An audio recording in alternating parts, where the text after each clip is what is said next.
మాట్లాడిన కాంట్రవర్సీ అవుతుంది. ఎందుకులేండి, ఒక ఇష్యూ నడుస్తుంది కదా, దాన్ని అడవనేయండి.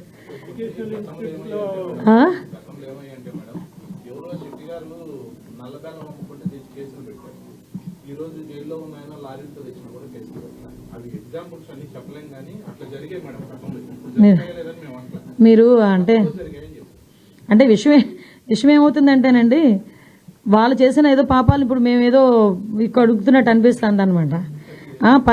లేదండి, ఇందాకే నేను ఏదో చూశాను ఒకసారి. అంటే ఏం మాట్లాడి కొంచెం మళ్ళీ ఎందుకులే కాంట్రవర్సీ అని ఆలోచిస్తున్నాం. కానీ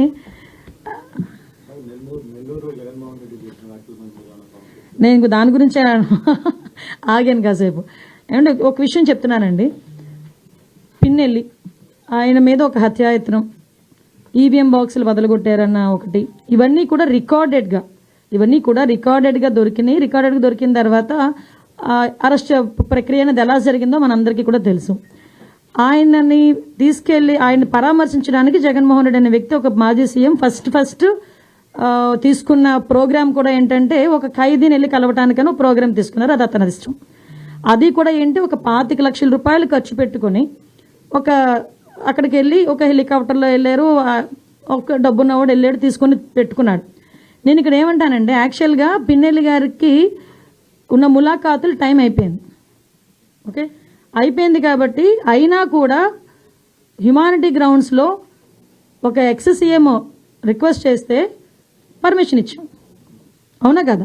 ఇంతకుముందు చంద్రబాబు నాయుడు గారిని అక్రమంగా జైల్లో పెట్టినప్పుడు కుటుంబ సభ్యులకి 3వ ములాఖాత్ ఇవ్వాలంటే ఇచ్చేవారు కాదు. కానీ ఈరోజు మేము ఏం చేసాము, అతని రిక్వెస్ట్ అంటే అతనికి పర్మిషన్ లేదన్న సంగతి కూడా తెలుసుకున్న తర్వాత కూడా అతను రెడీ అయ్యారంటే అక్కడ గలాటా సృష్టించడానిక? మేము యాజ్ పర్ రూల్కి పైకి వచ్చి హ్యుమానిటీ బేసిస్ మీద ఇచ్చాం. అఫ్ కోర్స్ ఈరోజు మేము చాలామంది చెప్తున్నారు దండోపదండాలకు వెళ్తున్నారు, అలాగే వెళ్తున్నారు, ఇలాగ వెళ్తున్నారని.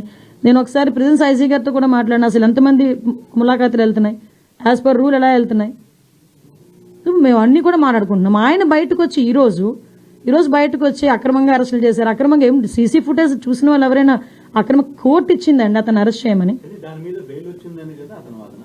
దేని మీద బెయిల్ వచ్చిందండి? ఇప్పుడు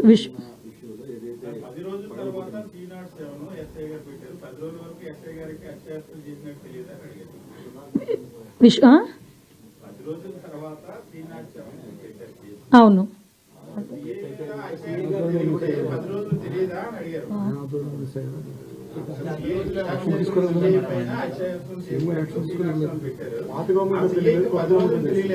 అదేనండి. పాత గవర్నమెంట్ పెట్టనివ్వలేదు, కొత్త గవర్నమెంట్ వచ్చిన తర్వాత పెట్టారు.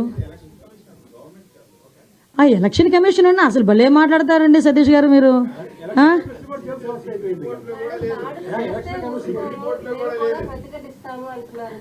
దాడులు ఎవరు చేశారు ఈ రోజుకి నాకు చెప్పండి? దాడులు ఎవరు చేశారు?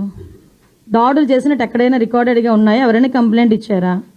ఏదైనా త్రూ రూల్ ప్రకారం చేస్తున్నాము. రూల్ ప్రకారం చేసేటప్పుడు దాన్ని కూడా దాడుల కింద మాట్లాడుకోవాలనుకుంటే మరి గత 5 సంవత్సరాలు చేసింది ఏమనుకోవాలి మేము? గత 5 సంవత్సరాలు చేసింది ఏమనుకోవాలమ్మా? స్టార్ట్ అయిన దగ్గర నుంచి మొదలు పెట్టారు కదా, ప్రజావేదిక కూల్చిన దగ్గర నుంచి మొదలు పెట్టారు కదా. మాలాంటి వాళ్ళందరి మీద కూడా నా మీద ఒక 23 కేసులు, ఈవిడ మీద ఒక 7 కేసులు. ఏంటవన్నీ? మేము కక్ష తీర్చుకోవాలని మేమే మాట్లాడలేదు కదా. కక్ష తీర్చుకోవాలనుకుంటే వేరేగా ఉండేది. కానీ ఈ రోజుకి కూడా మేము పబ్లిక్ చెప్తున్నాం, చూపిస్తున్నాం, ఇది ఇలా జరుగుతుంది అని చూపిస్తున్నాం. దానికి ప్రతీకార దాడులు ఎక్కడ జరిగినాయండి? ప్రతీకార దాడులు అంటే రెచ్చగొడుతున్నారా ఈరోజు వచ్చి?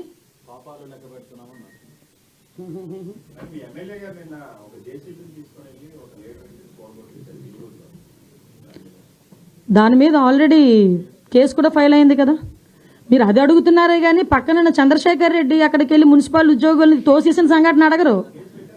అదెవరు కేసు పెట్టారు చూడండి ఒకసారి వెళ్ళి. మేము మాట్లాడితే మళ్ళీ కేసు పెట్టారేమో. ఎక్స్ఎమ్మెల్యే నేను ఏమంటానంటే, మీరు క్వశ్చన్ చేసేటప్పుడు కూడా కార్నర్ సెట్ క్వశ్చన్ చేస్తే మేము అంతే కార్నర్గా మేము సమాధానం చెప్తాం. అది నేను ఎగ్జాంపుల్ అండి, best example. As a home minister I have 23 cases, atrocity కేసుతో సైతం. అట్రాసిటీ కేసు నా మీద ఉంది. నేను కడపకి వెళ్ళి కోర్టుకి అటెండ్ అవుతున్నా. డీసీపీ గారు కూడా చెప్తున్నాను నేను, అది ఏదో చూడండి సార్ అని.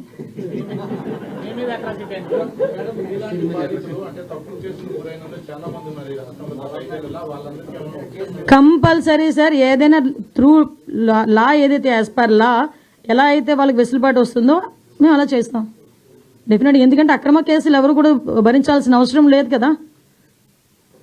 కొన్ని ఛార్జ్షీట్ వేసిన ఉన్నాయి, కొన్ని ఛార్జ్షీట్ వేయను ఉన్నాయి, చాలా ఉన్నాయి ఇష్యూస్ అన్ని. వాటన్నిటి మీద ఎంక్వైరీ చేస్తామండి. రీ ఎంక్వైరీ చేయించి అవి కానీ అక్రమం అని తేలితే కనుక వెంటనే ప్రభుత్వ నిర్ణయం తీసుకుంటుంది.